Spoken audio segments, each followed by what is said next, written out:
This week has been designated as Trauma Treatment Week here in South Korea amid efforts to raise awareness about post-traumatic stress disorder and efforts to treat it, of course. Now, for more on the condition itself, I have Professor Choi Kee-hong from Korea University. Welcome back, Professor Choi. Hello, thank you for having me. Right, also joining the session virtually is Dr. Sarah Metz, the Chief Psychologist, that is, at the Zuckerberg San Francisco General Hospital. It's a pleasure to have you with us, Dr. Metz. Hi, thanks for having me. Right, we'll start here in the studio then. Professor Choi, let's begin with some general information. Quite a number of people here in the country appear to bear the burden of mental problems, that is, quietly. Some link this reality to the stigma associated with mental health conditions, while others point to the lack of treatment facilities. How do you explain this silent suffering? Yes, as you said, about 80% of people in Korea actually experience quite severe levels of psychological distress, do not seek for professional help. So even though the awareness is increasing, but the number one barrier to the access to the effective psychological treatment or psychiatric services is the stigma on mental health and psychiatric services. Maybe people believe that they are weak or not strong enough if they cannot overcome by themselves with professional help. And sometimes some people have greater concern about their medical chart information, especially psychiatric information, being released to the unauthorized third party, even though it is not true. And also, some people may not know whether their problems are associated with the psychological problem. And the last one is maybe they don't know where to go to get the effective, right psychological services. Right. So there is a need also perhaps to raise awareness about the availability of such assistance for these people then. Exactly. Dr. Metz, for the sake of comparison, could you tell us a bit about this reality over in the US with regard to mental health issues in terms of perception and perhaps treatment? Yeah, I think similarly, there is a stigma that goes along with mental health illnesses and treatment here in the United States.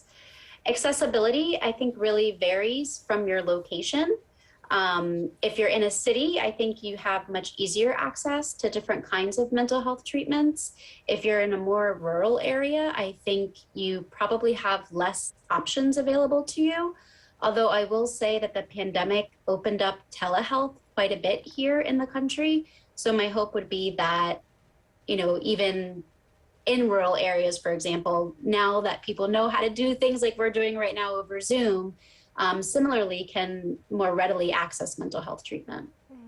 Staying in the US, Dr. Metz, would you say that there is a stigma associated with mental health issues there in the US, as is the case here in the country?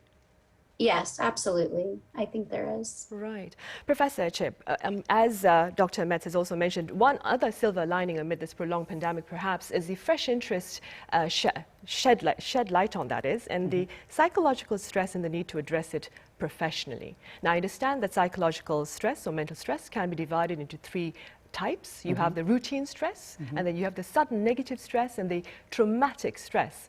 Under what category does this stress caused by COVID-19 fall, and what are some of the symptoms? Yeah, the COVID-19 actually attacks every vulnerability of each individual, ranging from children, adolescents, and the elderly. So some people experience significant loss of their significant relationship and family members. Some people experience urgent financial crisis. Those are actually traumatic stressors. And some people might experience, some guilty feelings about being affected, especially at the beginning of the pandemic and spreading the virus to the other person. Some people struggle with the long-lasting sequelae of the COVID-19 symptom. So I would say that the COVID-19 affects every category of the stress. I see. And Professor Choi, having said that, what do you recommend as part of efforts to better treat the so-called COVID blues? Yeah. So to consider the solution to that, we need to understand the nature of COVID-19. The COVID-19 not only impose the threat to the physical health issues, but also prohibit the personal resilience and the role of protective factors for depression and anxiety. So most effective measure and treatment for flattening COVID-19 is the quarantine policy, actually limiting our daily routines and our lives. So my suggestion to address the initial responses to COVID-19 is to monitor their own daily activities and checking out whether how many value-driven behaviors they are doing in their life, and then dividing that into the micro levels, and then do whatever they can do. So I would recommend those kind of behavioral activation strategies. And then if they cannot solve by themselves, and they have to refer to the professional services. Right. And Dr. Metz, with regard to traumatic stress, now health experts have claimed that traumatic stress is a normal reaction to a very abnormal event. And that being said, what can you share with us about the prevalence of this stress over in the US? Mm-hmm. Well, according to the National Institute for Mental Health, for lifetime prevalence, out of 100, about every 7 or 8 people will experience post-traumatic stress at some point in their life. I can say that there's some gender differences and also kind of incident differences. So kind of a point prevalence for an event, about 35 to 40% of people that experience that event, would likely experience PTSD.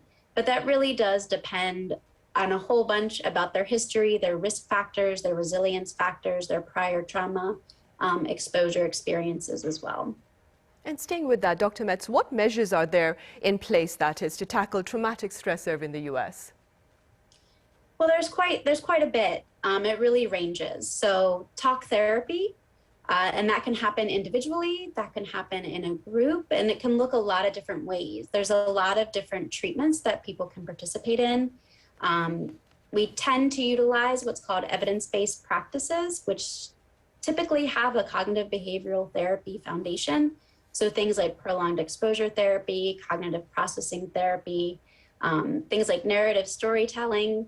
But then there's also things like trauma-informed yoga, medication support, spiritual practices, dance, art therapy. There's really a whole host of support services that people can participate in.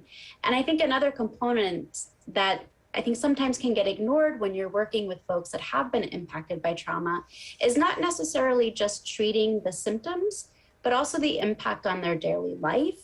So things like them not being able to maybe go back to work, their relationships being impacted, loss of home, loss of food, access. So I think helping people to access all of those needs and get support for healing all of the areas of their life that were impacted by trauma is equally as important.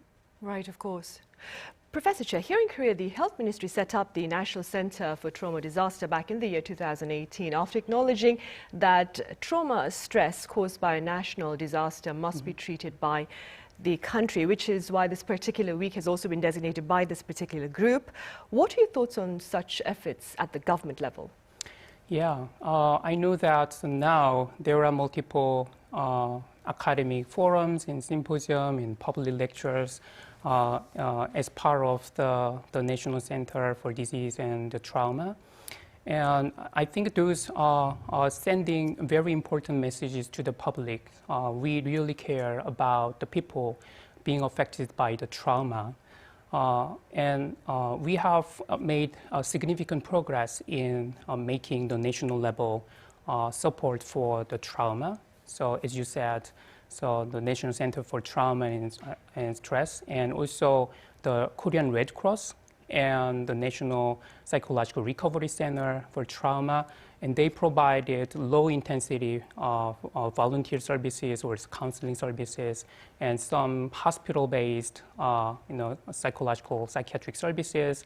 So I think there should be much more things to develop in South Korea, but we have some levels of interdisciplinary national level support system. Well, that is good to know. And Dr. Metz, I would assume that support for those suffering, for those enduring traumatic stress, that would be needs to take place at all levels, including their community. What are your thoughts on this? Absolutely. You know, I think back to the question earlier around mental health stigma. And so having mental health treatment accessible in varying places in somebody's life can really help to reduce the stigma of that. So having things located in the community, so community mental health centers, mental health accessible in schools, mental health accessible in workplaces, or even churches or synagogues where people go, you know, to practice different faiths.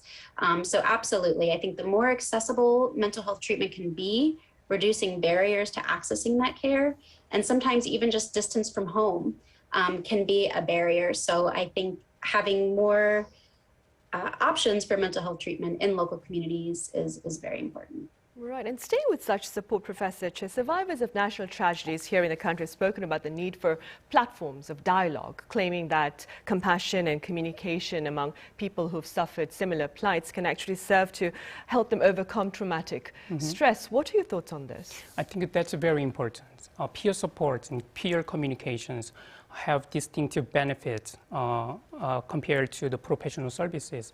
Those services need to be provided. So I know that they can provide validity and the empathy and normalization of their suffering. And those empathic understandings cannot be provided by the professionals sometimes. So those are very important. And the peer support groups can share some meaningful relationships and meaningful activities together, like choir or workshop together. So I think those the consumers and the survivors groups and communications highly important. I think at the national level, we try to develop that kind of platform. Right. And Dr. Metz, as cliche as this may sound, the notion is that where there is a problem, there is usually a cause, of course. What appear to be the main causes of traumatic stress over in the US? It's a really good question, and I think a complicated one to answer. There's so much. It's kind of an endless answer. So thinking about even intergenerational trauma, so even thinking about, for example, family members of Holocaust survivors, the impact of slavery and institutional and structural racism, large events like 9/11, but also just daily traumatic experiences that people endure in their home. So child abuse, intimate partner violence, sexual assaults, physical assaults. There's a lot of trauma that happens, for example, that doesn't make the news. So you have these large-scale events that at any given point in history might be a cause, for a large prevalence of PTSD at that time.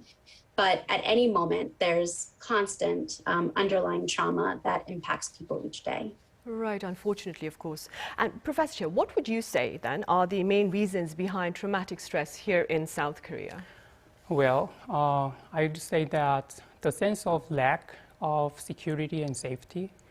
So when we went through several national disasters and trauma, actually many people experience nobody try to be responsible for that. And under those kind of traumatic situations, we believe that we are alone, I'm alone, or nobody's around, and the world is dangerous. So that kind of perception actually caused a lot of depression and anxiety related with the trauma. And with that kind of perception, it's very anxious, very much dreadful to go outside. And so they get into the avoidance behaviors, social withdrawal, not meeting with other people. Sometimes to deal with the emotional pain, sometimes they engage in some maladaptive coping strategies like drinking. So I would say that. Right. Dr. Metz, compared to quite a number of its global counterparts, the US appears to have a relatively solid support system, so to speak, for those suffering from post-traumatic stress disorder. But if you were to propose ways, perhaps, to bolster this particular system, what would you propose? Yeah, I think early screening I think helping to identify the prevalence opens doors to treatment options. So I think early identification, I think prevention of traumas that are preventable, as well as, I think leveraging and building upon people's organic resiliency factors can be really helpful. Dr. Metz, I was wondering, with regard to the pandemic, are there actual support systems within the U.S. to help people there perhaps cope with the COVID blues that we talked about earlier?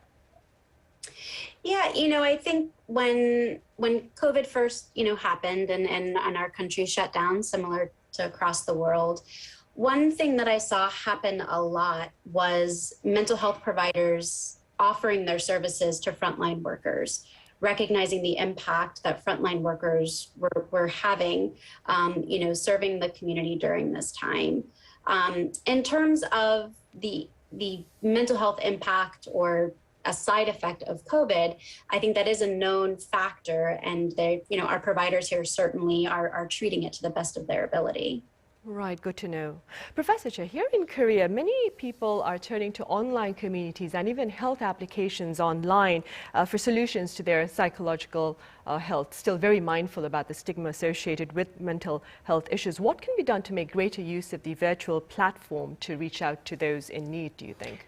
Yeah, first of all, I agree with the importance of technologies and the incorporation of those technologies into the routine care.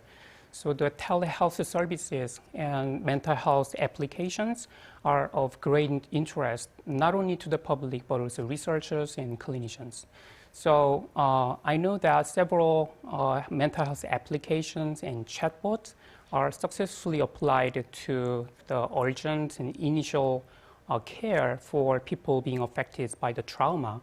And also through using those kind of applications and chatbot services, we can actually provide effective screening tools and sometimes very important information to cope with the trauma. So those are very important. However, very few applications actually approved by the Ministry of Food and Security, Drug Security in South Korea.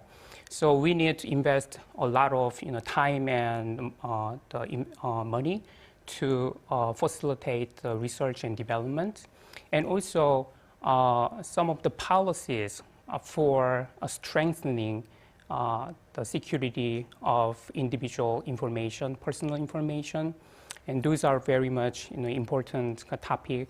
Also, we need to develop some ethics policy. Ethics for that, how to utilize those kind of information for the health, promoting the mental health. And lastly, we need to develop some mental health policy, revise the mental health policy for reimbursing those kind of services by the national insurance or other social support funding. Right. Well, hopefully they will be put into practice then. Professor Choi, as always, thank you very much for your insights today. My pleasure. And Dr. Metz over in San Francisco, thank you for your thoughts and your time. Thank you.